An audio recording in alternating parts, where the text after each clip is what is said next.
General so easy way HubSpot ကနေပြီးတော့ပြန်ပြီးကြိုးဆိုလိုက်ပါတယ်ပေါ့နော်ဒီနေ့ episode မှာတော့ကျွန်တော်တို့ HubSpot နဲ့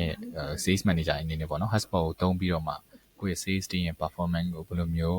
report dashboard တွေနဲ့ကြည့်လို့ရတယ်ဆိုတဲ့ဟာလေးကျွန်တော်ရှင်းပြပေးမယ်ပုံမှန်ဆိုရင်ကျွန်တော်တို့ကဒီ Google Sheet တို့ Excel တို့သုံးနေဆိုရင်တော့ manual report တွေပြန်လုပ်ရတယ်ပေါ့နော် manual ပိုင်း chat တွေ bar chat တွေပြန်ပြီးလုပ်ရတယ်အဲ့လိုမှမဟုတ်ရင်လည်းအခြား third party ဒီ say reporting tools တွေသုံးတာမျိုးရှိမယ်မဟုတ်ရင်လည်းကျွန်တော်တို့ဒီ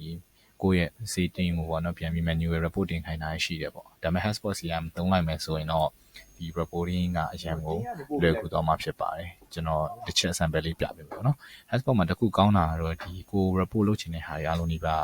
custom ပြန်ပြီးလုပ်လို့ရတယ်ကျွန်တော်ဒီမှာတော့ sample သိချင်တဲ့ဟာလေးတွေပဲကျွန်တော်ထည့်ပေးထားတယ်ပေါ့နော် sample sales manager တွေသိချင်လောက်မယ့်ဟာပဲထည့်ပေးထားတယ်ဒီထက်ပိုတဲ့ powerful ဖြစ်တဲ့ report တွေလည်းကျွန်တော်တို့ဖန်တီးလို့ရတယ် so for example ပေါ့ကျွန်တော်ဒီမှာဆိုရင်အများဆုံး sales manager တွေသိချင်တာတော့ဘယ်သူကဒီ leader book မှာထိရောက်နေတယ်ပေါ့နော်ဘယ် sales rep ကတော့ performance ပေါင်းကောင်းနေလဲဆိုတာကိုသူတို့သိချင်တယ်ဆိုတော့ဒီမှာကျွန်တော်တို့ sales leader book ကိုကျွန်တော်တို့ဒီမှာပြီးခဲ့တဲ့တစ်နှစ်အတွင်းကြည့်မလားရက်30အတွင်းကြည့်မလားဒါမျိုးကျွန်တော်တို့ဘယ်သူကထိပ်မှာရောက်နေလဲဘယ်လောက် amount ကို close ထားလဲဆိုတော့ကျွန်တော်ကြည့်လို့ရတယ်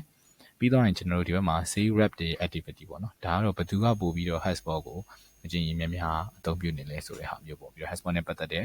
phone call ခေါ်ရင်လည်းဒါ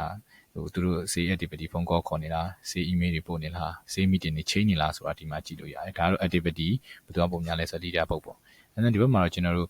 ကို target ထားတဲ့ goal နဲ့ကိုclose ရှင်တဲ့ဒီ amount တွေကိုလည်းရှင်းပြီးတော့ပြပေးထားတယ်ပေါ့နော်ဆိုတော့ဥပမာကိုက revenue goal ကဘယ်လောက်ထားလဲပြီးရင်တော့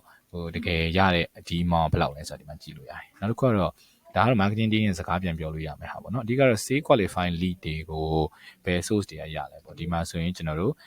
campaign တွေရှိတယ် paid social ဆိုတော့ Facebook ads တွေပေါ့နော်ပြီးတော့ direct traffic ဒါကတော့ website ကို direct traffic လာတဲ့သူတွေပေါ့ဆိုတော့ဒါမျိုးပြန်ကြည့်ခြင်းအပြင် sales team ကလည်း marketing team ကိုကြံပေးလို့ရတယ်ကျွန်တော်တို့ဘယ် platform မှာပို့ပြီးတော့ marketing budget ကို invest လုပ်ပေးပါဆိုတာမျိုးပေါ့ပြီးရင်တော့ကျွန်တော်အောက်ဆုံးကတော့အသိကျင်ဆုံးဖြစ်တဲ့ဒီ commission အပိုင်းပေါ့နော်ဒီ commission ဘိုင်းကတော့ကျွန်တော်တို့ဒီမှာဘယ်သူကတော့ဘယ်လောက်ကျွန်တော်တို့ commission ထွက်နေပြီလဲဘယ်လောက် close ထားလဲဆိုတော့ amount နဲ့ commission မှာဒါလေးထုတ်ပေးဆိုတော့ဒါလေးတွေကကျွန်တော်အနည်းငယ်ပဲကျွန်တော် sample ပြထားတာပေါ့နော်အဲ့လိုမျိုးပဲကျွန်တော် sales rep performance တွေမကောက်ဘူးကျွန်တော်တို့ဘာတွေလုပ်လို့ရသေးလဲဆိုရင်ကျွန်တော် sales opportunity review တွေလုပ်မလားကျွန်တော် revenue tracking in dashboard တွေလုပ်မလား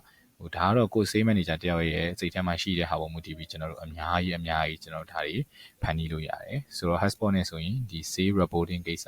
revenue tracking ကိစ္စ forecasting ကိစ္စတွေက so easy ပါ